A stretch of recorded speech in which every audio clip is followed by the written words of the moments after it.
Welcome back to another episode of the Biz Bitch Podcast, friends. I am so fucking excited you are here. I am Jazmin, the founder of the Biz Bitch Podcast community and movement, and your go-to girl for all things foundations and business if you are obsessed with membership and community. Today's guest I'm super excited about because she is not only someone who I literally count on in my business, but also a friend and has become a part of my life in more than one way. Before I fully dive in, I wanted to do just like a quick update on life and all things, because I feel like it's been a minute since we've dropped in here because life has been lifing. And one of the things is I went to an insane breath work.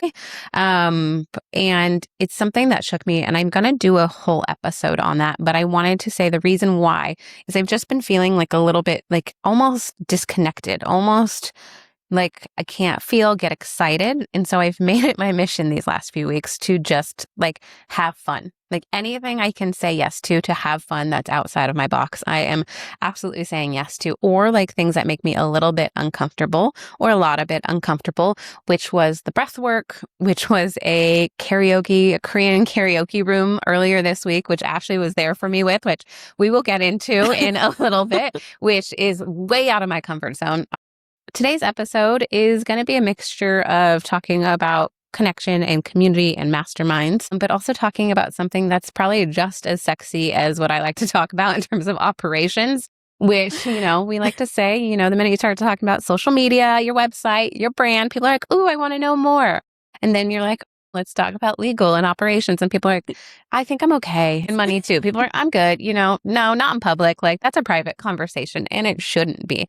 Which is why this conversation is needed in more ways than one. And, I think as an entrepreneur, when you first are starting your business, you go do like the Googles to find all the things. And I did an episode about this of like the foundations of what you should be doing versus the things that like feel sexy, which is the social media and like creating your first logo and like picking out your brand colors, right? But what I found through my work and coaching a lot of women is so many women don't have their legal shit figured out in their business. They don't have their terms and conditions, their contracts. They've maybe used a little LegalZoom and in today's age, a little bit of AI to scrapbook it together. And to be honest, I'm guilty. I used LegalZoom to get my first business off the ground. So I know what it's like. And you want to talk about even being more confused through that process. That's like a whole nother story. But I was lucky enough to get matched with Ashley through our co-working space. A little over 2 years ago, when we both happened to work at a same co-working space, there was like, you could sign up for an accountability partner. I said, sure, why not? Someone to like make sure I'm not just, fluffing around playing at the pool every day. And I got matched with Ashley and I was like, instantly was like, all right, LinkedIn, Instagram, who is this person? And let me tell you on Instagram, it's very hard to find anything about her. So I couldn't snoop on her that way. All I had was a LinkedIn profile and it was like lawyer, business lawyer. And I was like, and then website, which was like a business lawyer website. And I was like, who is this person? Am I going to enjoy this? I'm not sure. And so today on the podcast, we have a dear friend of mine, Miss Ashley, and I'm going to let her introduce herself a little bit formally and then we'll jump into it. You mean I can't remain a mystery forever? Well, thank you so much for having me. My name is Ashley Feuerman. I am a lawyer first, which is a crazy thing to say because I worked very hard for that title and I'm very proud of it. So I get to say that first. But I'm an entrepreneur very close second. And so I didn't realize that I get to do both. And I think getting to meet you, I really got to put on my entrepreneur hat and really dive into that world. And in doing that, met so many incredible women and had these really interesting conversations around legal that I wasn't having in my day-to-day lawyer life. No, you don't say. Because the entrepreneur lawyer world is very different than my business real estate lawyer world that I'm in the other part of my life. And so it's kind of fun to shift in between two different worlds. And so that's where we found each other. Yeah. And I definitely have evolved and become a better version of myself and a better lawyer because of you and the entrepreneur community. And so I'm just so grateful that we got... I didn't pay her to say that. We got happy accidented together. So yeah. And when we say happy accident, I guess I should note that our accountability also wasn't like once a month, once every 6 months. The goal was to meet once a week. week. And the once a week was really where I think the secret sauce was of becoming complete strangers to really fast tracking into really getting to know each other on personal levels and professional levels as well. And it wasn't like what do you want to achieve? It was real actionable. Yeah. Let's follow up on this next week. And I think what worked for you and I is that we had our individual celebrations. And then we had our joint celebrations. And our joint celebrations were, we're going to work by the pool next week, or we're going to go out to a restaurant we've been wanting to try. Mm-hmm. And it was fun for us, but also deepened our friendship because we were celebrating our professional wins by building our friendship. Yeah. And I think we've created our own secret sauce. We surely have. I don't think enough people are doing it, right? Like, yes, you can have your goal tracker, and yes, you can be like, I made this much money. I got these clients. I finished that project. But really what it was is being like, okay, so what are you going to buy yourself once you do those things? Or what facial are you going to get? Or what are you going to treat yourself with? And then, I think it was like quarterly that we were like, okay, what restaurant do we want to go have happy hour at? Or what pool do we want to go lay by and just kind of treat ourselves and enjoy it? And our goals looked so different. I mean, yours were, I want 3 social media posts this week. And mine were, I need to knock out this 75-page contract. It's true. And we did it. Yeah. And we were able to hold each other accountable, even though our worlds at that time were very different. Yeah. I knew nothing about what you did, and you knew enough about what I did to be able to hold me accountable. But it worked, and it worked really well. And I think we've both been able to create completely new businesses in the 2 years that we've been holding each other accountable. We have. Yeah, it's true. I was like, we've both built like the second baby of our original. So going back to like baby Ashley, little tyke Ashley, which I just got to actually see a photo of this because in the Biz Bitch community, Ashley is also part of my Biz Bitch community. I had put something in our group chat asking for everyone to share photos of themselves when they were like little tykes or like awkward teens or like somewhere in it. And there's the cutest little photo of you. And like, now it's like, I know what everyone looked like as little tykes. And it just, I feel like it really rounded out who we all are as women and entrepreneurs. But who were you growing up? At what age do you remember being like, I want to be a lawyer, or is being a lawyer somewhere in your family? Yeah, so no one in my family is a lawyer. No one in my immediate family went to college. I was an athlete, and professional sports wasn't an option for me at that time. So I was like, how can I continue my passion in sports as a career? And it must have been around the time that Jerry Maguire became popular because at 8 years old, I decided I wanted to be a sports agent. And in order to become a sports agent, I knew that you had to be a lawyer. So I don't think I knew that. Okay. It's not a requirement, but it is beneficial. Yeah. So little 8-year-old Ashley was running around saying, I'm going to be a lawyer. Show me the money. When everyone else was like, I'm going to be a ballerina or an astronaut or a police officer. I was around fully determined that I was going to take over the sports agency industry. And that path started with becoming a lawyer. So head down to the grindstone. Like undergrad was just a stepping stone to becoming a lawyer. There was no stopping me. Gotcha. And it's interesting now that I've done it, looking back at all of the people who were within my parents' friend circle when they're telling them, oh yeah, she's a lawyer. It's like, duh, we knew that was going to happen. Because I knew from that age that was my career path. And so I did. I did my undergrad, which was in business, because I knew that I didn't want the traditional lawyer, criminal justice. That's not what my career path was. I definitely did not want that version of lawyerness. Which I feel like is what most people, because of TV, right? That's really the only kind of lawyer that you see on TV. So true. Every time I tell someone I'm a lawyer, the first thing they ask is like, do you do criminal? Yeah. How often are you in court? Like, what are your suit game goals? And it's like, no, I don't wear a suit ever. Yeah. I'm never in court. It's very rare that I have to be in court. If I did, it's because I messed up. But yeah, I mean, that's what most people think attorneys do.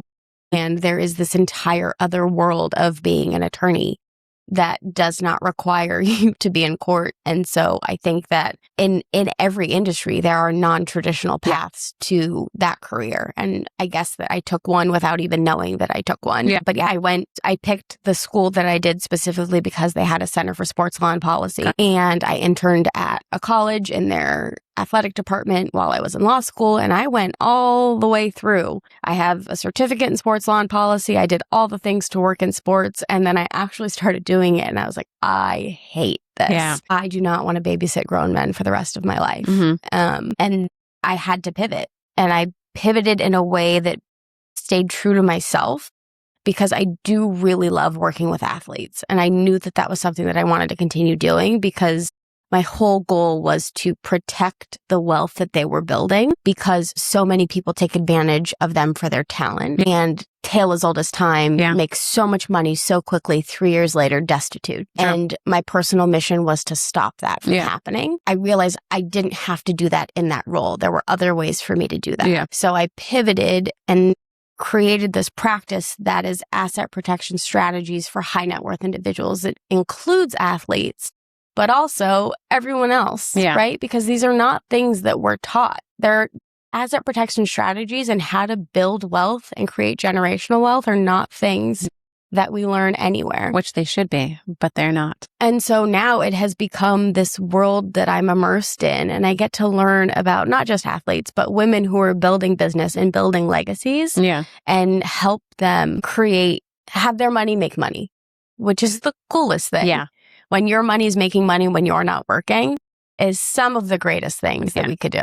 So you said legacy, which made me think of, I know this because I know a little bit about you, but your dad's an entrepreneur. Yes. Right? Yes. You not taking on that legacy of their company. Yeah. And how that went down when he was probably so proud because you're going to be a lawyer. Yeah. But at some point, parents, they do think if you have businesses, we ask this question a lot in our mastermind groups, it's like, what's your legacy? And, I'm sure he thought you'd take over this packaging world.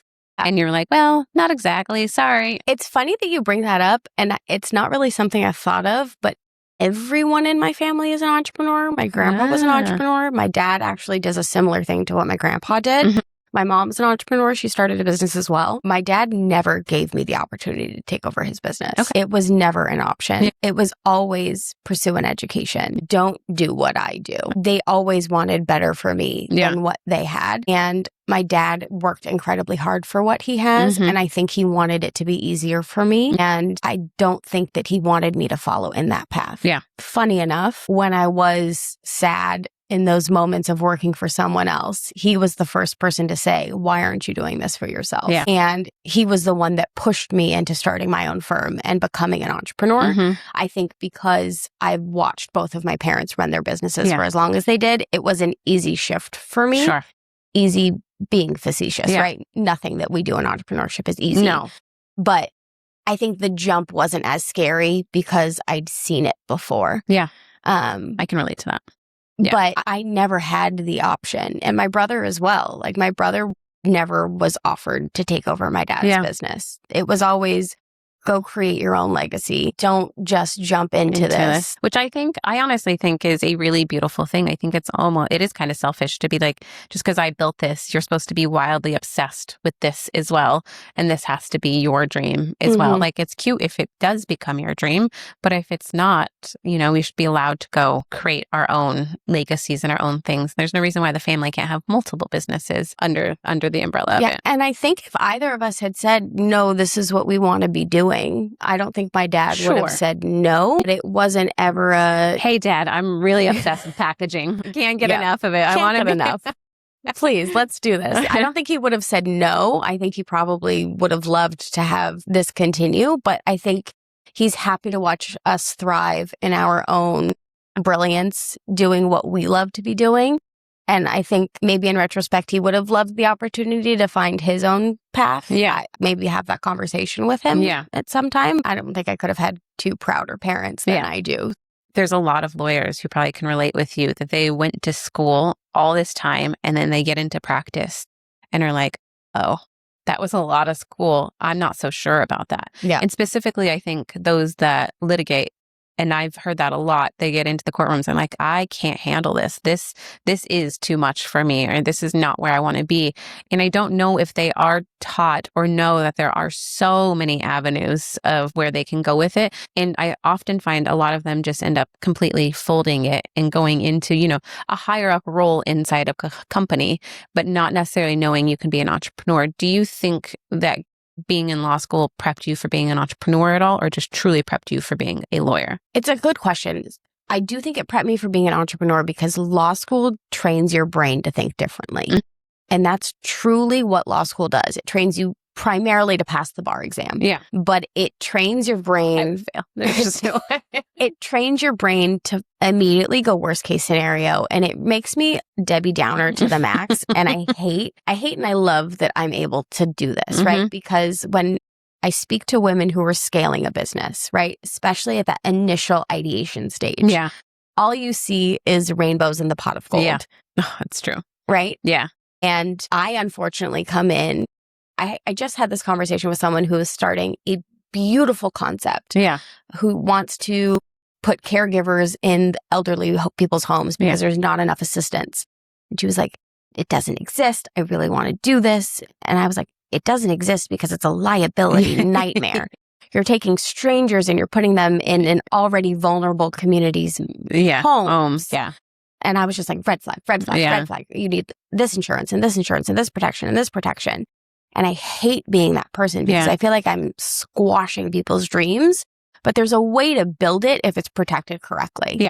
And so like sometimes I feel like I need to edit myself, which you help me with because I can come in a little harsh sometimes. Yeah, but sometimes we need to be living not on cloud nine as entrepreneurs because it's easy to and just so create it. I do think that law school will train you to be an entrepreneur because you're not just living in that sunshine and rainbows. You're actually grounded in the sense that like, yes, this idea is feasible if I structure it properly, if I make the right moves. Yeah. But there are so many attorneys because there's so many different practice areas. Like I can't go out and litigate a personal injury case, right? A personal injury attorney is not going to be able to start a business. It's just two very different practice areas. While your brain is trained that way, there's so many nuances in starting a business and running a business and being a business owner that you're just going to learn by doing. Yeah. And to be honest, I'm actually so curious because I know obviously there's entrepreneur degrees. You can go to school. Like I'm so curious what they're teaching you in those worlds, because even by the time I feel like you're starting your business as the entrepreneur, how fast paced our industries is in terms of technology, frameworks, ideas, the way you do it. Like, yes, the legals, there's certain parts that are foundationally always going to be there, but there's certain parts that are so fast paced. It's like, there's no way the school program can be as up to date as it is in the real world of what we all actually like have going on. Yeah. I mean, all it is critical thinking and being able to pivot. Yeah. All entrepreneurship is pivoting and hoping it works. And just pretending like every day is a great day. Just lying to yourself. Today's a great day. It's fine. Everything's fine. I can do this. I do feel like it's changing now in terms of women in this space, but still, I would say we got a long ways to go. And I think there's places where you get reminded that I feel like I live in this like weird bubble sometimes, obviously, because of what I do. I serve women. I've got women's community. And then I go to like a traditional networking event and I'm like, all these men, my goodness. And you, I'd say, play before we met and even still in a really male-dominated industry and world. And even Ashley is a member at something in San Diego called the University Club. It's like a private club. They're around the world, but think of it as like a Soho House, but like more traditional business. And I remember you saying you remember there when we first met. And I was like, nope, I'm good. And I had been there like twice before with an old roommate of mine. And I was like, no, I'm good. That's not for me. I don't want that dress code. I don't want to be with those people. Like I've been up there. It's not a good fit for me. And I will say, kudos to you, University. You have evolved and are getting with the times. I'm trying really hard. It's even had a remodel. She's real cute inside, but I'd still say some of that old traditional men's club, boys club is kind of still there. But I think you guys are trying to switch that. But beyond University Club, just a lot of the spaces you play in is male dominated. Have you ever felt like because you're a woman in this space and even on the sports side that you really had to like prove yourself in the way that you speak, the way you show up, the way you present yourself? It's funny because I've always existed in primarily male-dominated worlds. And so it wasn't something that really hit me until I was in a room and it was like 10 people and I was the only woman. And it was only when I had started hanging out with women in these entrepreneur communities that I was like, oh, dang, I'm the only woman here. Why? Yeah. And so I never really adjusted myself because I was just so accustomed to being in those spaces and showing up as myself. And I don't know if this is accurate or like, I've always felt like I lean more masculine and I've worked really hard at becoming softer. And it's just how I was brought up. I've always been told, be independent, you speak for yourself. And I feel like those traits lean more masculine. Mhm. And so I was able to adapt to those spaces because my personality aligned with those rooms. Yeah. Even though physically I didn't align, my personality did. Yeah. And so it wasn't an issue. Yeah. And then I became an attorney, Mhm. and people started questioning whether I belonged in those rooms. Yeah. Solely because of how I looked. Yeah. I was sitting in a room and the men assumed I was the assistant. And so they started discussing legal strategy in front of me, assuming that I was the assistant. You were going to take the notes? And so when we got into our mediation and they realized I was the attorney, and I just learned exactly what their highest number was, and I just immediately asked for it. Yeah. The mediation was over. My client was like, that was very impressive. I was like, thank you. Yeah. And so I get to play to that. I call it a strength where other people can see it as a weakness because I'm almost always underestimated when I walk into a room because I'm female in an almost male-dominated space. Yeah. So I let people underestimate me, and I'm okay with that because I am going to show up more prepared, more knowledgeable, ready to tackle the situation. Yeah. Underestimate me. I don't care. Yeah. I'm going to show up. Yeah. And I know what I'm doing. So it's been interesting moving into female spaces, coming from that bullish mindset and having to soften because I cannot show up like that in the female spaces. It's like, okay, settle down. Yeah. That's too aggressive. Yeah. And so having to adjust in that way has been, I think, my bigger shift than having to adjust to being in those male spaces. Yeah, that's interesting. And I could see that. I feel like I've had male bosses and really great actually examples of it, like most of my career until I started shifting into this women's world. And I was just like, but I think I kind of like this side a little bit more. Like I can still show up in those places.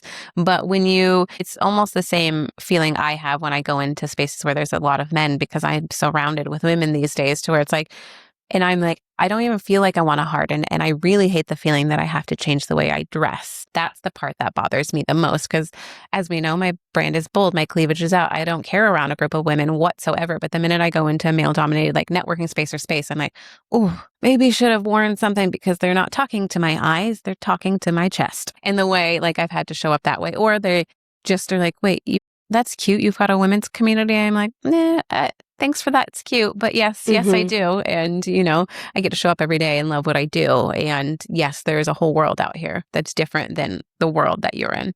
The society underestimates women as a whole and the power that women have when they come together in community.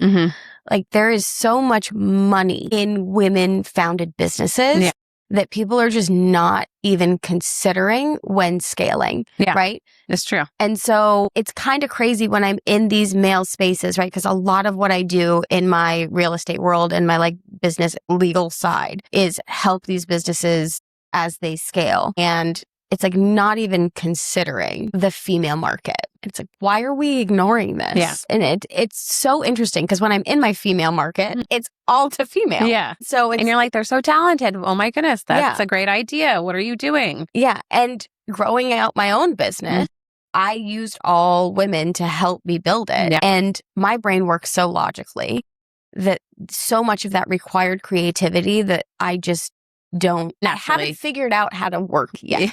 I'm not going to say I don't have it. Don't say you don't have it. It's a tool that I haven't mastered yet. And so being able to tap into these brilliant women and see what they're able to accomplish, it's magic. Yeah.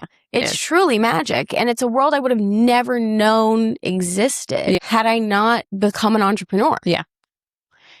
I think that women are still wildly underestimated in the power that we have and what we're doing. And not to say that there's not men doing some really cool things out there, because I've got some really great men clients and also just people in my spheres that are doing really amazing work out there as well. But I just, you still go to more traditional events and conferences and it's just still so many men. And it's just what would it look like if all those spaces were women? I said the other day, rather than my overall mission and impact, I think now in business is no longer to get women in the roles of CEOs and the roles of being on boards. We need to be building the Fortune 500s to where it's the full concept was ours, because then it's built in the feminine rather than the masculine, or built in the way. And then we'll really start to see the impact on the world once the companies are built through the women's lens rather than a woman stepping into something a man built, right? Do you think there's still something to be said? There are two very different worlds. And we've seen that with some really incredible products, tech companies, and things that women have built from the ground up that are making billions of dollars doing some really cool shit. Yeah. And you make a very good point. Like, brilliant men doing brilliant things. Yeah. It's just like sometimes the opportunities are not the same. Yeah. And like when you're in a room, I think Stella said, like, have the confidence of a mediocre man. Yeah, it's true. Like to be a man and to walk into a room and to be able to sell yourself is a very different mindset than a woman doing the same thing. Yeah. And I think it's just a societal norm that hasn't shifted yet. Yeah. And like, I'm here for it. Yeah. And I'm ready to see it change. But like being in these rooms where it is blended, some of these men that go up and pitch themselves, I'm like, you just said a lot of words that meant actually nothing. And then I see this like brilliant, meek woman who has accomplished so much, but can't actually get up and speak for herself, me being one of them. Yeah. And I am so afraid to speak in front of people. Yeah. I black out. Yeah. I really do. And people are like, you just said, crushed it. And I was like, what did I say? You gotta have people start recording you so you can listen back to it. I have no idea what I said. Yeah. What did I say? Get someone to record you so you can listen back to it and be like, okay, but I got it. It's just such an interesting construct to see these men who are just happy to go out there and sell what they're selling. Oh, yeah. With this confidence that maybe shouldn't be earned. They just know the money's theirs. They just believe it. And then a woman unable to do the same thing. Yeah. In the same room, selling the same thing. Yeah. And it's an interesting thing to see from an outside perspective. It is. Especially when I'm representing both. Yeah. And I see the back end build out of it. And I know what both are doing. It's fascinating. So I just had a good friend that is currently in the job hunting market. And so she's still traditional work, but I used to be a big advocate of this when I worked for people world of like women, just be like, find 2 things on that resume. If you got that, you'll figure out the rest. Like, don't lie, but like kind of, massage things, like, how to do this role. And she's been having troubles finding. And I sent her like 3 roles that I think she would smash it. And she was like, I'm not fully qualified for all these things. And I was like, girl, no. I was like, you put your man hat on right now and you fake it till you make it in these, because I know that you can do all these. You're also not giving yourself credit, because it's in like the creative social media world, for your own personal brands you've built out in terms of like your huge TikTok following and a million. I was like, that applies to these roles. So know what you might be doing in your day-to-day job, but like you've got a TikTok following and huge engagement, and like those apply to this. I was like, go take your resume, change things around, fluff it up, put some of the terminology this industry uses, and go apply and get yourself that stupid role. Like, just do it. And she was like, I don't know. And so many women aren't doing that. It's like, we have to feel like we're 100% qualified for the role, for the business, the room we're stepping in, the money that we're asking for, if we're asking for money. And it's like, you don't need to do that. Well, and I think that that's the main difference I see in entrepreneurship, male versus female, right? When I see a male client go to start their own business, they hire the people that are going to do it for them. When I see a female client start a business, it's, I'm going to figure this out myself, right? And that's the main difference. And it puts my female clients at a disadvantage because my male clients start so much further ahead. Because they've already got the protections that they need in place because they hired the right people to do it for them. Versus my female clients who are starting at a such slower pace because they want to maintain it all themselves. They want to do it all themselves. And so it's such a slower start process. And then you're maybe not as protected as you could have been or as far ahead as you could be. Been. It's true. If you just paid the people that knew how to do it. And got the money, alone, however you had to do it to invest into it. I'm guilty, totally guilty of it. Like I said, I was a legal Zoomer in my first business. So guilty there. And scrapped things together and of trying to get better at just like hiring the person to get there. And the problem is like sometimes being with what I naturally do, I'm really good at a lot of things is also the problem is like I can build a website, right? I can do these things, but it doesn't mean I should be doing these things. It's funny, when we were in our accountability group as like the starting place, which has now evolved to, we do our accountability, but we actually have a full blown like mastermind as well. In addition to this accountability group is it was almost like things I was telling you to go do. I was like, I should probably do that too. Like, you should go do that. I'm like, I should probably do that too. Or like, it's like almost like you're like talking to yourself. Like you're like, you should do this. And I even remember like you'd say your goals and they were like more getting a contract done, doing this, going to this. And like mine was always like kind of marketing heavy or social media post heavy. And I'd be like, she's got no marketing on her. Like her, she just like, it's all referrals. And I get it was like the nature of the beast of what you were growing at that time. You will have more marketing now with your new business, which we're going to jump into in a little bit. But it was really interesting. Talking about how special these women's groups are that we get to be a part of is a great kind of segue into the next thing I want to talk about. Because beyond the Biz Bitch community, I actually am part of other things in myself. And even being these accountability partners that we formed like a peer-led mastermind, let's call it, right? Where it's 8 of us women and we get together. It used to be once a week. Found out that was a lot, just for where we're all at. We're all at the same level, so either 6-figure and beyond. And none of us are in the same industries. We have some overlaps of things that we do, but we all are pretty broad in terms of what we all do. And some of the women I knew before, and some of them were kind of new into my world. I think a lot were more newer into your world. And we kind of pulled together. It was me, you, and then my friend Randy, who I'd known from before, and kind of just said, what would it look like if no one was making money from this? What would it look like if no one person was actually leading this? And we just kind of come in and co-lead, and we become each other's accountability goal person to work through struggles, person to lean on of like, what are you doing right now that's working? And then also just a place for us to like all kind of just talk shit with each other and like talk about dating or marriages or kids or whatever it is coming to our plate, and just like the magic that's coming from it. And I often think, do I think the decisions I make in my business have influence from that? And would you agree? I don't think Lady Lawpreneur would exist if not for that mastermind, and I will die on that hill. Yeah. Do you want to, since that's the first time we've said her name, do you want to tell the world about what Lady Lawpreneur is? I can, yes. So in existing in these entrepreneur spaces, I realized very quickly that legal is very scary for entrepreneurs. And the response I got when I told primarily women that I was an attorney was, ugh, usually, which really helped my self-esteem. Or legal is scary, can't afford legal. Or I met with an attorney, they were super condescending. I'm never going to hire an attorney again. And knowing the risks that come. I signed onto a retainer that was outrageous, and it was like, what's happening here? Right. Yeah. I mean, it was a same version of the same story over and over and over and over again. And it really hurt my heart because it's not why I became a lawyer. And I kind of made it my personal mission to change the narrative.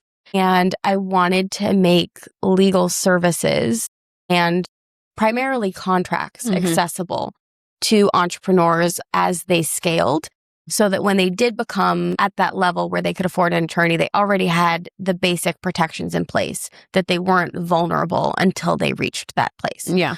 So Lady Lawpreneur was born, and it was born in our mastermind. And I remember the moment where you were like, I'm going and I'm buying the domain for you. And I slid my credit card across the table, and you went and you got it for me because I didn't know how to do that. Yeah. And it is, I think, 2 years later at this point, and the website's been built out, the templates are ready, and I'm really proud that this is my way of giving back to this community that has given me so much. And I think that it's going to be a really accessible and digestible way for entrepreneurs to really learn the sorts of protections that they need, because I think we've heard it so many times. I don't need it. I haven't been burned yet. It's just a friend. Yeah. It's just a friend. Yeah. Guilty. And yes, you may not need it, but you also may not need insurance. Most of the time, hopefully you don't. You just pay a lot for it, and that's okay. Legal is the one thing that you don't need until you really need it. And so I just want entrepreneurs to be proactive instead of reactive when it comes to legal. Yeah. And if it's affordable, I think that we can maybe make that happen. Yeah. And to be honest, I do actually think that is why a lot of people don't have legal, because it is one of the more expensive things you're getting off the ground when you are starting a business, when you're already lacking resources and funds, depending on, what you're starting. And so it's like you're looking at how to budget your money, and you're like, especially if they're like, a retainer is going to be $2,500 a month. And you're like, how am I going to spend that? I'm not making money. And it feels like a lot to where I do hope by making it more accessible, women do just know that they need it and the way it protects them. And I tell everyone this, especially if you're getting into a partnership, in the same reason you would get into a prenup, right? I mean, obviously I don't want to get married, but if I were, I would 100% have a prenup. There'd be no doubt in my mind. You get into the contract when you like each other. Yeah. Right? Because you need to negotiate. Same with therapy. Right. You want to negotiate those things when times are happy, because it's a lot less expensive and a lot less stressful than negotiating when you're not happy. Yeah. The same thing with a client, right? Yeah. You negotiate all of those terms before the relationship starts, because God forbid you're not getting paid. Then you have to figure that out. Yeah. When you're not getting paid, they're already ghosting you. Yeah. Then what do you do? Yeah. Instead of, hey, you signed this contract before I sue you, let's figure this out. And even with clients, so many women, I find so much are like, oh, I'm not getting paid, or they're late on their payment. I'm like, but you didn't have an agreement in place. You don't take a deposit, nothing. And I know some industries are different, but like most of us who are service-based in my world, we should 100% be taking deposits as a starting place, because that also shows they're committed to what they are wanting to do and book you and engage you for. And I say this to many of my clients, and it just makes you look so much more professional. I think so too. When you present a professional contract to a client, they're taking you more seriously than, oh no, well, you don't need to sign anything. We'll just see what happens. And then as it develops, you'll just pay me or Zelle me. Oh my God. I know. If I hired someone and they said, you can just Zelle me, I'm sorry, you're not professional enough for me. I feel the same way. Venmo too. I know with like certain small products and stuff, that is one thing. But if I can't like hand someone a credit card, I'm like, well, what do you actually have going on in the back end of this business and of this world? And and I know a lot of entrepreneurs that don't. And, and I equally just want them to all have the foundations, because so much of the time they are coming to us, coming to our groups, I want to make six figures. I want to make this money. But my first thing is always like, do you have these things in place? And they're like, no, I have none of that. And like, you can't be a millionaire without that. So you can't be a six figure without that. Like to get to that place, you need to have these things to protect yourself in so many ways, because the bigger you get, the more exposure you get, the more liability you have out there in the world for something to happen.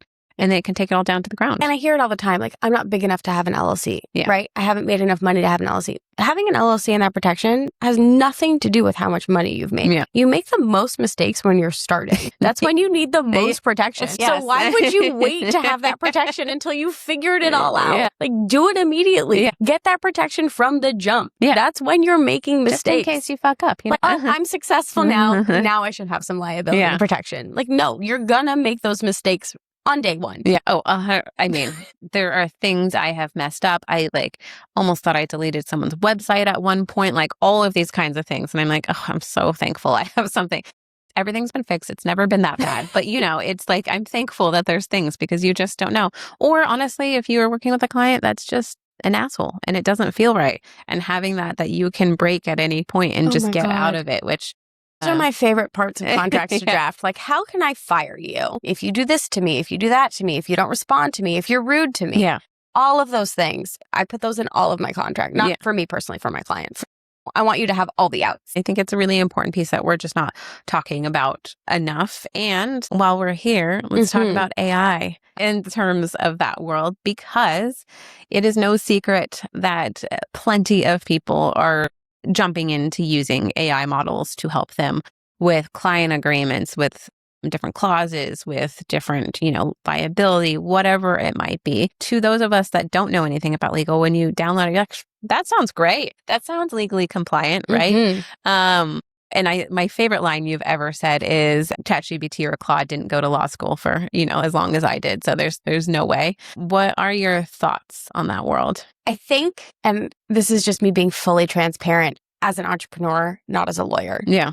If you're not going to use anything, if all you truly can afford is ChatGPT and that's the only contract you can have, use it and find other contracts on Google because they do exist, right? Find something to compare it to make sure that whatever else is on there, you're not missing in what ChatGPT prepared for you. Obviously, my best advice is have an attorney who's licensed in the state that you live in prepare a contract for you. But if all you can do is have ChatGPT prepare your contract, God help you. And I would totally agree. But it's a really basic contract. You don't know what needs to be in your contract. And so I'll give an example of my like coaching agency world. If I ask ChatGPT to give me a contract, like a general contract, it's probably not going to put in the fact that I have team members and they are doing the work for me. So I need a clause for that. The fact that I do use AI in my business. So I need a clause about that. The fact that I do offer coaching. And so like I can't guarantee results, like everyone, it's their own. The fact that I take photos at events, so I need that like media waiver, like, right? It's not going to spit that out naturally. Right. And I think that that's the main miss is that the entrepreneur isn't going to know what prompts to put into ChatGPT to make sure that that contract is customized to the vulnerabilities within that business. And that's where an attorney versus AI, the human component is going to be able to, and you're also not going to know what state. Like laws vary by state, right? California's privacy laws are very different than other states. There are also federal laws that are applicable that ChatGPT isn't going to know that you need to put in if based on your industry, right? You're not going to know that if you do graphic design and you're pulling and you're building websites, that there's very specific language that needs to be in your contract versus if you're a photographer, right? ChatGPT is not going to know that. I agree. So I think that there's huge misses. Huge misses. I would totally agree. That I think is the biggest probably miss on it is people just don't even know all the different parts of different businesses, especially when you're getting into like personal services on the massaging and like those kinds of things. Or if you're dealing with kids and people underage, right? There's just so many places that if you go, I'm a business coach, I need a legal agreement between me and a client, like it's going to give you a pretty basic model, which I agree, it protects you, but there's so much missing. And I only know that because after I've engaged with Ashley and seen the contracts she's sent over, I'm like, is that going to scare my client away? And I actually get that a lot from my entrepreneur clients. They're like, wow, this is a lot. Like, can you shorten this? It's like, yes, I could shorten it, but you're not going to be as protected. And it's like, if it scares your client away, then that client was going to burn you. Yeah, I agree. Yeah. Like that's a red flag. If your contract is too intimidating for someone, let's be honest, your clients aren't reading them anyway. Yeah. No, they really aren't. They're just looking for the signature line and they're signing it. So if someone looks and they see, holy crap, this contract was drafted by an attorney, I'm not going to sign it. That's red flag. That's a red flag. I agree. I think it's a red flag. It means they're complicated. And if anyone on my contract, because I have my office hours and how I talk and like how I have got such big boundaries, I've had one person call me out on that and be like, but, and I was like, I'm not sure we're going to be a good fit. Because if you think you get access to me all the time, that's not how I work. And that's not how I should be working. Obviously, there's some times where I, can work outside of this, but like this is a pretty clear boundary. Yeah. And in my own business, I use the negotiation of my fee agreement as my test case for how you're going to be as a client. Yeah. So before I even engage you, this is me testing you for how we're going to work together. Yeah. So if you're reading my contract and you're saying, I don't like this, I don't like this, I don't like this, when I'm drafting contracts for you, that's going to be a problem. If your client is doing the same thing to you, I think that that's pretty indicative of the rest of your relationship. It's so true. So use it if you have to, or just get a lawyer or hire Lady Lawpreneur and get some contract templates. I've played in the template world before I knew you and have found them such great resources. There are some softwares like HoneyBook comes with like preloaded legal lawyer looked at like templates built into it as well. So there's like some of these bigger platforms that you pay a lot of money for that have some basic. And so I agree. I think what you've done with these templates is so nice. And to be honest, also just Ashley makes the legal side sound so digestible. It's like when a lawyer and you're like, is that a foreign language? What are these words? Because I think that's another thing is people feel kind of like almost dumb when they talk to a lawyer and they're like, that makes them feel uncomfortable and confronting. So they're like, it's easier to avoid rather than step into it. Yeah. But it's like, once you have that under you, I'm a secured business. Same with my insurance. Like I have the things that I'm supposed to have to where it makes me just feel like I've got my shit together a little bit more. Yeah. And I think that's actually like, not my unofficial slogan for Lady Lawpreneur is that confidence looks good on you and your contracts. I think when you understand what you're getting into, you're so much more confident in your business, right? When someone comes back to you and they say, I really want to renegotiate the 10-day payment timeline. Why? Why can't you pay me in 10 days? Yeah. When you're understanding why they're asking that question, you understand your business model so much more, right? You have your own deadlines that you need to pay within those 10 days. So if they're extending how much time they're paying you, what are you not paying in that timeline, right? And so when a client comes back and says, I actually want to renegotiate this clause, of course you want to close the deal. Yeah. So normally an early stage entrepreneur is going to do whatever they need to do to sign that contract. But I want to make sure you're understanding what you're changing and the implications that has on your business before you change that clause. Yeah. Because if you don't understand it, they could be getting one over on you and it could have serious implications 6 months, 1 year down the line when you are actually really established in your business and you're fully understanding what that's going to do. So thank you for saying that because that is a main goal of mine, is to make sure that entrepreneurs are not only having these contracts, but understanding every word that's in it. Yeah. Because you really do need to be confident when you're sending that proposal. It's not just the beautifully prepared pitch deck. Yeah.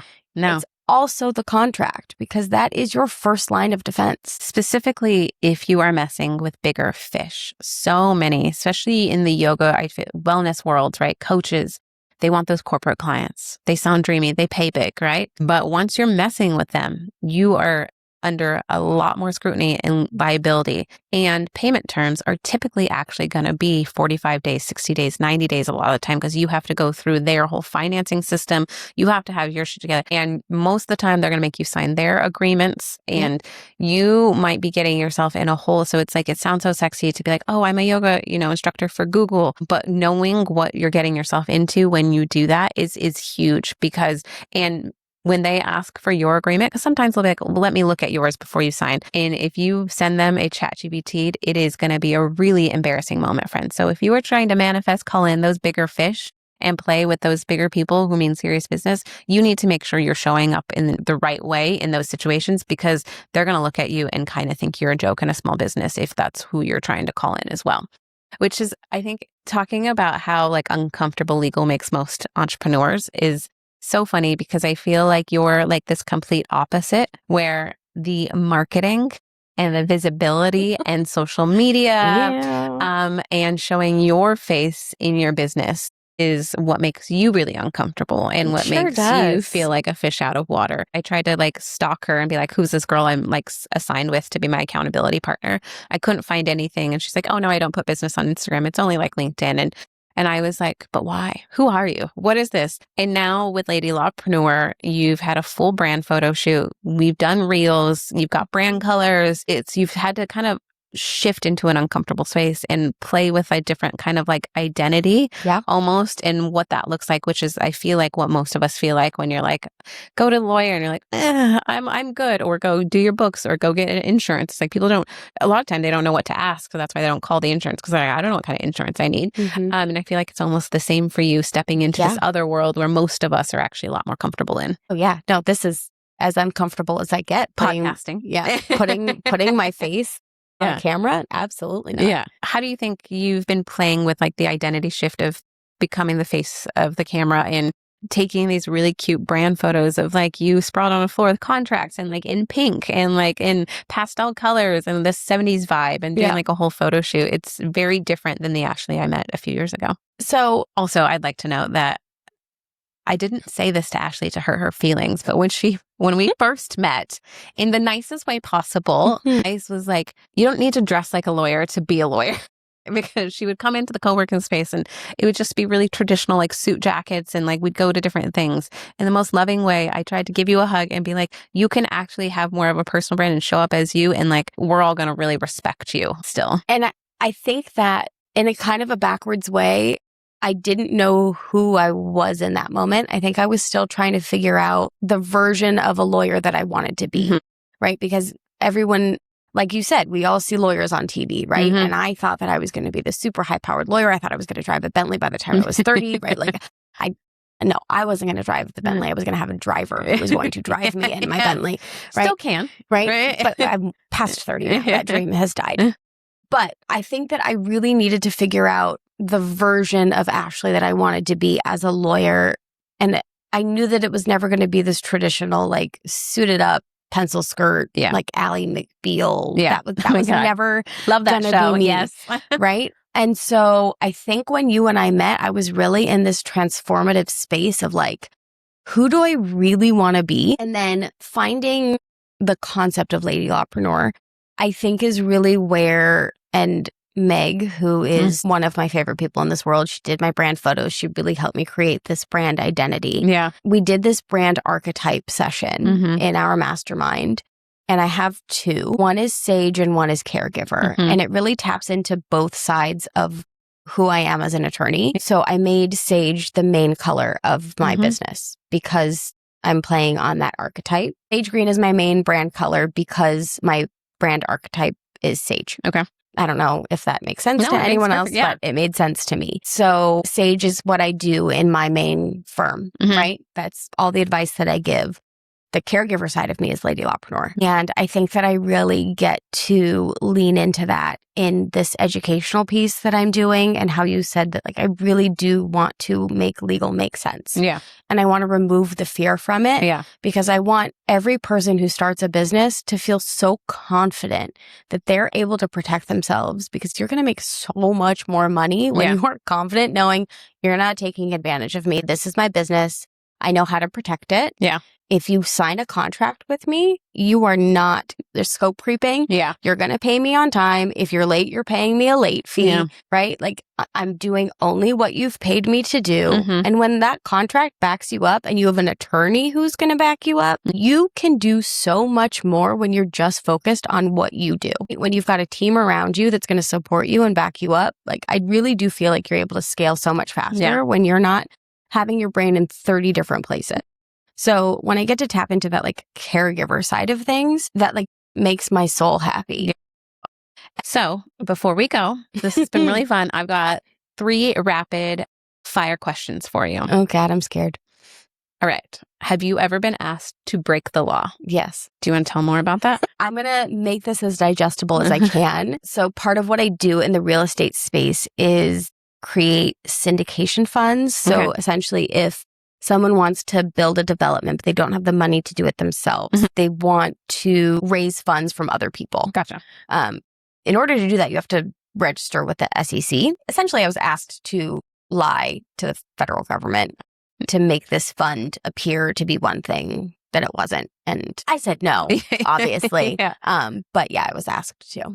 Yeah, no, thank you. Would you ever date another lawyer? Hard pass. Why not? So I think because there are so many different practice areas, I definitely don't want someone to give me an opinion on something they have no understanding in. I also think our schedules would be insane. And I also really enjoy being able to step out of my career when I'm not in it. Well, I guess it hasn't worked for me thus far, so maybe I should try. I've really made an effort to skew as far from it as possible, because it's really nice to be able to step out of it and just be supported in what I do without getting the, like, have you tried this? And have you tried this? And maybe you should do it this way. And, like, especially when you're an entrepreneur, like, you're so used to being the one making the decisions that, like, you really don't want someone, especially in the same industry, who doesn't fully understand what you're doing, to be like, well, have you done it this way? It's like, you don't think I tried that? Yeah. I think about that often. I don't know. Like, sometimes I wish that Dan was an entrepreneur. And then sometimes I'm like, I don't actually know, because I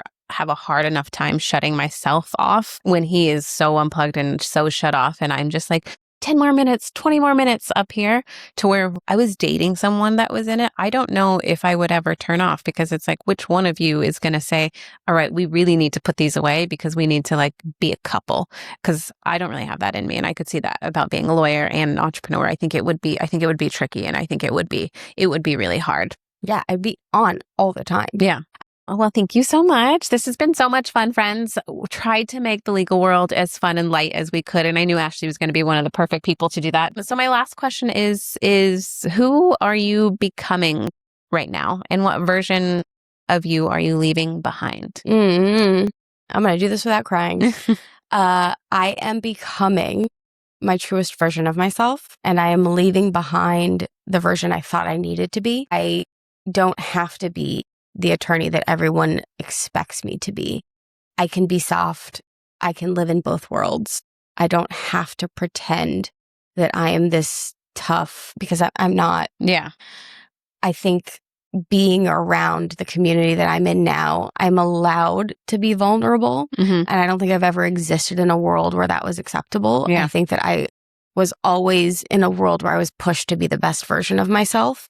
And I think just being supported when I fail has allowed me to develop into this person that I really like. Yeah. And not hating my failures and actually being able to grow from them has really evolved me into a person that I'm happy to look into the mirror and see, versus previous versions where I would be really hard on myself. And when you're already carrying like a metric ton of pressure, getting up and trying to be productive is incredibly hard. It is. So yeah, I'm really enjoying this version. We really like that version too. All right, friends. Thank you for listening to another episode of the Biz Bitch podcast. Honestly, if you like this episode, please like, review, subscribe, come back at you. I will drop in the show notes all the places you can connect with Ashley if you want to talk real estate with her because you want her to manage all your funds, or if you're a new entrepreneur and something in this conversation made you a little bit uncomfortable because you're like, uh-oh, I don't got my shit together. Then I promise you, she is your girl. She'll make it digestible. And, it is still an expensive service, but an affordable, expensive service at that. So I will drop all of it below. I really appreciate you being here. And we'll see you on the next episode. Bye, bitches.